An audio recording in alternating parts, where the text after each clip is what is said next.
Bonjour et bienvenue dans cette nouvelle édition du Morning News au sommaire de l'actualité.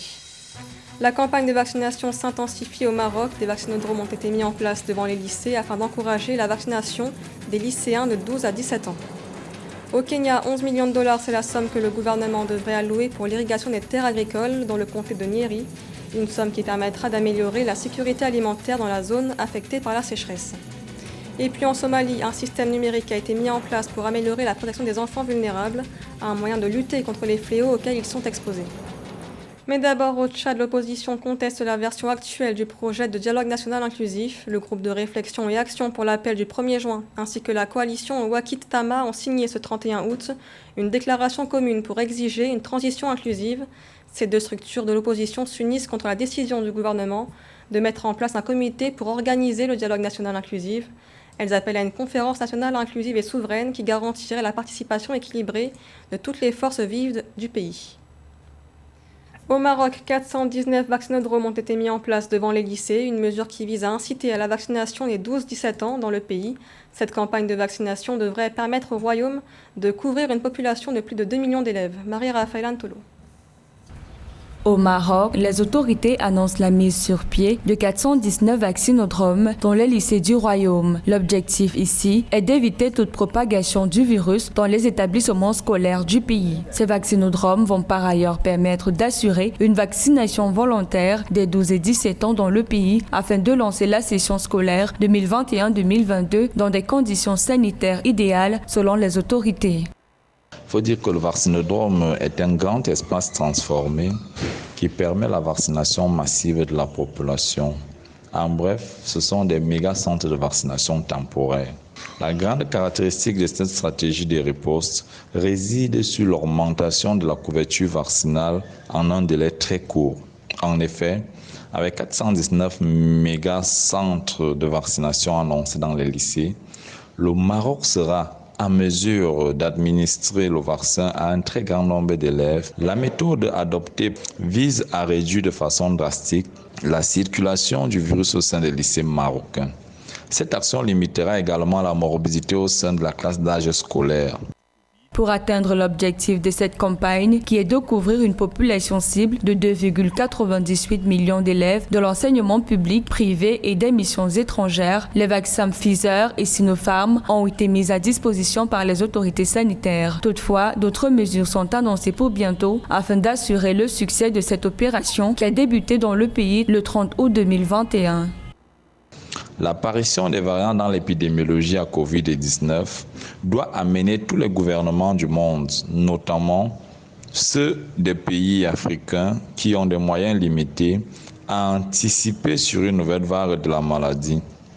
Chacun doit apporter et adopter une stratégie d'anticipation, car la diffusion des variants du virus sur le continent n'est qu'une question de temps. Tout doit par conséquent être fait pour juguler la pandémie, par des stratégies simples et peu onéreuses, applicables par tous, capables d'empêcher une dissémination du virus comme celle que le Maroc adopte en multipliant les vaccinodromes. Rappelons que la mise sur pied de 419 vaccinodromes dans les lycées du Royaume vise à faciliter la vaccination. Par ailleurs, cette campagne sera suivie par 1200 personnels de santé nationale qui seront mobilisés pour atteindre un idéal de 160 000 vaccinations par jour. D'après les autorités sanitaires, la campagne se poursuivra jusqu'à ce que les 2,98 millions d'élèves ciblés soient vaccinés. Et dans l'actualité également, l'Institut Pasteur en Côte d'Ivoire déclarait le 14 août dernier un cas d'Ebola chez une jeune Guinéenne. Après de nouvelles analyses de l'Institut Pasteur de Lyon en France, il n'y aurait finalement aucune preuve de la présence du virus sur la patiente. C'est ce qu'a annoncé l'OMS ce mardi 31 août. Les prélèvements effectués sur la jeune femme se sont révélés négatifs tant par la technique PCR que par la sérologie. La situation avait été qualifiée d'extrêmement préoccupante par l'OMS et 5000 doses de vaccins anti-Ebola ont été acheminées en urgence depuis la Guinée à la recherche de cas contacts. Au Kenya, le gouvernement devrait débloquer un financement d'environ 11 millions de dollars, une somme qui permettra l'irrigation des terres agricoles dans le comté de Nyeri, une zone de plus de 700 000 habitants affectée par la sécheresse. L'objectif est d'améliorer les rendements des terres agricoles ainsi que la sécurité alimentaire. Joël Ballot. C'est un financement palliatif pour le secteur agricole. Le déblocage de 11 millions de dollars a été annoncé par le gouvernement kényan dans le comté de Nyeri, dans le centre du pays. L'objectif de cette opération est d'améliorer la sécurité alimentaire à travers 15 projets d'approvisionnement en eau. D'après les autorités, le financement bénéficiera à plus de 759 000 habitants dont les terres cultivables sont affectées par les aléas climatiques. Les projets d'aménagement ou d'approvisionnement en eau projetés par le gouvernement kenyan constitueraient premièrement un motif d'incitation et de motivation pour les producteurs à s'engager dans l'activité qui est la leur. Deuxièmement, ils permettront de revitaliser et d'accroître les superficies agricoles exploitables. Troisièmement, on aura une possibilité de diversifier les cultures et de produire en continu tout au long de l'année. Ce financement vient en appui au projet d'irrigation de Shanga-Shisha lancé en février 2021, dont la première phase a favorisé l'irrigation de 5000 acres destinés à 1000 agriculteurs. Achevé à environ 60%, ce projet a participé à la création d'emplois pour 400 résidents et le renforcement des capacités des agriculteurs afin d'assurer la durabilité du projet. Une fois achevé d'ici décembre 2021, 10 000 agriculteurs devraient en tirer des avantages considérables. À terme, nous espérons qu'un total de 3000 agriculteurs destinés à bénéficier du projet d'irrigation de Shanga-Shisha deviendront un élément clé non seulement pour produire suffisamment de nourriture pour leur ménage, mais également pour produire des excédents à vendre. Au Kenya, 80% des surfaces agricoles sont en zone aride ou semi-aride. Ces différentes initiatives d'accompagnement permettront alors de rehausser la qualité de la production et d'oxygéner l'environnement socio-économique, ce qui est l'une des ambitions phares de l'agenda des Big Four sur la sécurité alimentaire et la nutrition, initiée par l'exécutif. Au Mali, la situation économique préoccupe la Banque mondiale. Dans un rapport, l'institution relève les conséquences de la pandémie de Covid-19 ainsi que la crise sociopolitique, des facteurs qui auraient contribué à la crise économique dans le pays. Aïssatou Bari. Les effets combinés de la crise sociopolitique et du Covid-19 ont fragilisé l'économie malienne. C'est ce qui ressort du nouveau rapport de la Banque mondiale sur la situation économique du pays. L'institution brosse un tableau peu réduisant qui, selon elle, a entraîné une récession et l'accélération de la dette publique. Après avoir enregistré une croissance moyenne de 5,1% entre 2013 et 2019, le PIB réel s'est contracté de 2% en 2020. La chute de l'activité économique et le ralentissement des échanges internationaux ont mécaniquement fait chuter les recettes fiscales. Autre raison évoquée par la Banque mondiale est le désaccord sur les subventions aux intrants accordées aux producteurs qui ont conduit à une baisse de la production cotonnière de près de 80%. À travers ce rapport émis par la Banque mondiale, il faut déjà constater la reprise progressive des opérations de cette institution au Mali. Et les perspectives de la Banque mondiale ne sont pas des perspectives heureuses, car le Mali est contrarié par une spirale de la montée des dépenses publiques liées à l'achat des équipements militaires, les questions d'autre sécurité. Au même moment, le Mali doit faire face aux urgences sanitaires liées à la pandémie à Covid-19 en tant que telle. Nous pensons que ce rapport doit constituer comme étant une alerte aux autorités maliennes d'accorder une priorité à l'agenda économique. Et les recommandations sont claires. Il faut rallier à la fois les trois urgences, à la fois les dépenses sociales, les dépenses contre le Covid-19 et également les dépenses sécuritaires. Voilà autant d'urgences aujourd'hui qui s'imposent au gouvernement actuel. Et je doute fort qu'avec l'agenda politique en cours, que les autorités de transition actuellement puissent accorder une priorité à ces questions-là. Rappelons que le pays a récemment mobilisé 30 milliards de francs CFA sur le marché financier régional. Ces fonds devront servir à financer les besoins du budget de l'État dans le cadre de la relance post-Covid-19. En Somalie, le gouvernement a mis en place un système de gestion des informations en faveur des enfants vulnérables, un système qui vise à renforcer leur protection via les canaux numériques. Marie-Raphaël Tolo.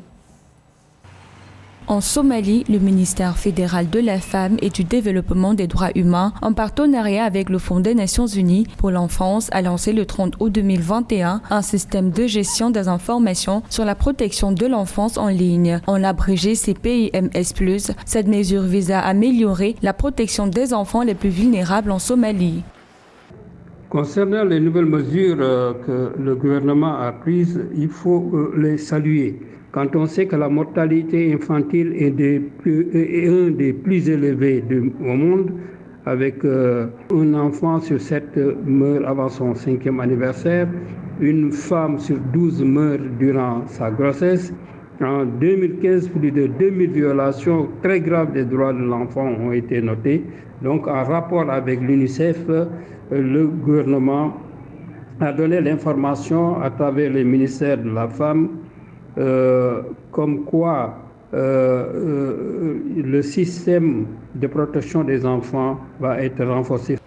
D'après des chiffres officiels, c'est pas moins de 1,8 million d'enfants qui sont exposés à la violence, aux abus et à la négligence en raison du conflit en cours, des chocs climatiques récurrents, de la pauvreté et des conséquences socio-économiques de la pandémie de Covid-19. La mise en place d'un tel système numérique va révolutionner les moyens de lutte, en permettant aux travailleurs socio-professionnels de coordonner tous les services sociaux, juridiques, cliniques et psychosociaux pour les enfants dans le besoin. Le système de protection des enfants va être renforcé, surtout des enfants vulnérables en Somalie. Cela concerne les enfants de la rue, les victimes des violences sexuelles, les enfants en conflit avec la loi, les enfants et bébés abandonnés, les enfants non bénéficiaires des systèmes de protection primaire. Ils seront recensés et identifiés par l'intercomité. Ils auront accès aux services de base, seront protégés contre l'exploitation et les abus de toute nature. Ce système fournira aussi des formulaires numériques intuitifs aux agents de protection de l'enfance. Ils pourront ainsi documenter les processus de gestion des cas d'enfants en détresse, d'identifier, évaluer puis planifier des cas, les références ainsi que les transferts. Une stratégie fortement appuyée par plus de 30 partenaires. Des agences onusiennes et ONG locales ont d'ailleurs déjà souscrit au CPIMS+. Et du sport à présent avec les qualifications pour la Coupe du Monde de football qui aura lieu au Qatar en 2022. Pour en parler, nous recevons José Douglas. La compétition a commencé ce mercredi 1er septembre pour la première journée des qualifications du Mondial 2022. D'autres matchs sont prévus ce jeudi 2 septembre. Oui, nous passerons en revue donc l'ensemble des résultats du mercredi 1er septembre dans nos prochaines éditions. Mais sachez que ce jeudi 2 septembre, 7 matchs sont au programme. Alors tout d'abord, en groupe E, il y a Kenya-Ouganda à Nairobi. En groupe J, RDC-Tanzanie, stade du TP Mazembe à Lubumbashi, la République démocratique du Congo, avec son nouveau sélectionneur argentin, Hector Cooper, qui a entraîné l'Égypte et récemment l'Ouzbékistan. En groupe A, Niger-Burkina Faso à Marrakech au Maroc. Il faut dire aussi que le Burkina Faso a fait dans le local avec son sélectionneur Kamou Malo. Attention toutefois au Niger. En groupe H, Namibie contre le Congo à Orlando Stadium de Johannesburg. Le Congo qui va tout tenter avec le Belge Paul Pout. En groupe J, Madagascar-Bénin à Antananarivo. Une grande première pour Eric Rabé-Santana, ex-joueur du Paris Saint-Germain, à la tête de l'équipe de Madagascar, et Michel Dussuyer qui va essayer de mettre le Bénin sur orbite et l'envoyer au Qatar. Alors écoutez ce que nous disait Eric Rabé-Santana lors de sa nomination à la tête de Madagascar. Je ne sais pas je pense que c'est un ensemble en fait. Voilà, il y a surtout la déception de ne pas se qualifier pour la CAN. On avait pris goût à voir cette équipe de Madagascar se qualifier pour la CAN et puis le fait d'avoir cette déception a peut-être accéléré les choses, mais voilà, c'est les aléas un petit peu du football et voilà, la décision a été prise. On m'a demandé de venir pour prendre l'intérim en attendant, donc écoutez, moi je suis là pour essayer d'amener un petit peu mon expérience et ma façon de voir le football. Après, j'espère surtout que Madagascar en sortira grandi. D'autres matchs ce jeudi 2 septembre. Alors en groupe A, il y a Algérie contre Djibouti. Sad Mustafa Tchaker de Blida. Djibouti qui a enrôlé le sélectionneur français Julien Mette. Et puis en groupe I, Maroc-Soudan. Stade du Prince Moulay Abdellah. Le Maroc avec l'indéboulonnable Vahid Ali Lozic et Hubert Velud à la tête du Soudan. Rappelons que le Qatar est qualifié d'office pour la phase finale. 5 équipes seulement représenteront notre zone d'Afrique pour participer à la phase finale de cette Coupe du Monde du 21 novembre au 18 décembre 2022. Ce sera la 22e édition du Mondial. Ce journal a été réalisé par l'ensemble de la rédaction. Merci de l'avoir suivi. L'information continue sur Africa 24.